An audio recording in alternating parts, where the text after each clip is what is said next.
Hey everyone, it's Courtney. If you saw my last video, you know that I went to Joann, and while I was at Joann, I got my last skein of yarn from there. It is this beautiful guy. The yarn is from Bernat Blanket, and it's their extra yarn, so I'm kind of loving it. I actually didn't realize when I bought it that it was going to be extra chunky, but I'm using it to make this amigurumi squid. I'm almost done with this cutie squid. For some reason, when I finished, I didn't have the right number of arms, and I looked it up and I saw that squids do have 8 arms and 2 tentacles.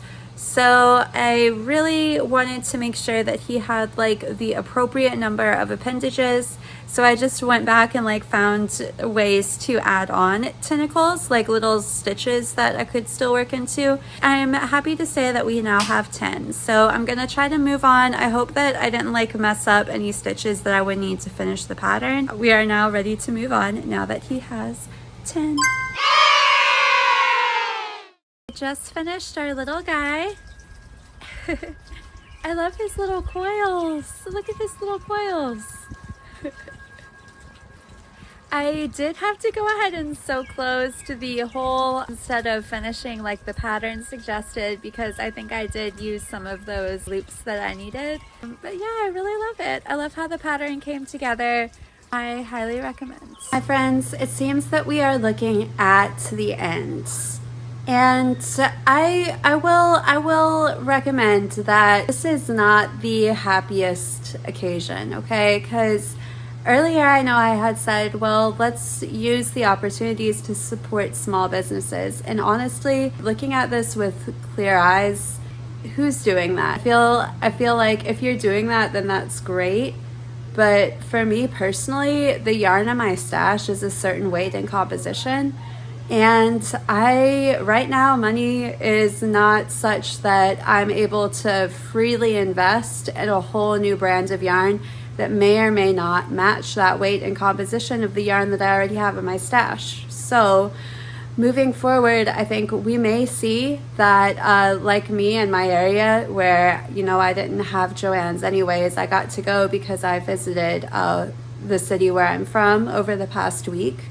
But otherwise, we don't have Joann's. We have one. It's about 45 minutes to an hour away probably. And I don't like to get on the road and drive over there. So I haven't been to that Joann in over a year. But speaking for me and my community, our Walmart does have a larger selection of yarn, a better selection of acrylic yarns than Walmarts usually do. Hobby Lobby is also an option. I know many of us, myself included, do not like to get most of our crafting supplies there. In fact, I haven't made yarn purchases from Hobby Lobby in quite a while. And when I did, it was shortly after I moved over here, and I was still kind of feeling my way around. I didn't have access to my yarn stash either. I had to go and get that and bring it back. Now we're here. I mostly just shop Walmart in my community. And I order from Premier, full disclosure, you know, and if you've seen some of my videos, you might know that I order from Premier.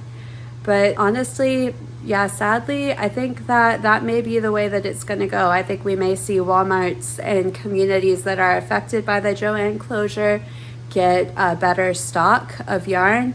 And hopefully the same goes for Michaels too. I know some Michaels can be very well stocked. But when I visited the Michaels in my home area over the past week in my home state, that Michaels did not have as large a selection as I would want it to. That's all for my video for today. Thanks so much for watching, and I will see you in the next one. Bye!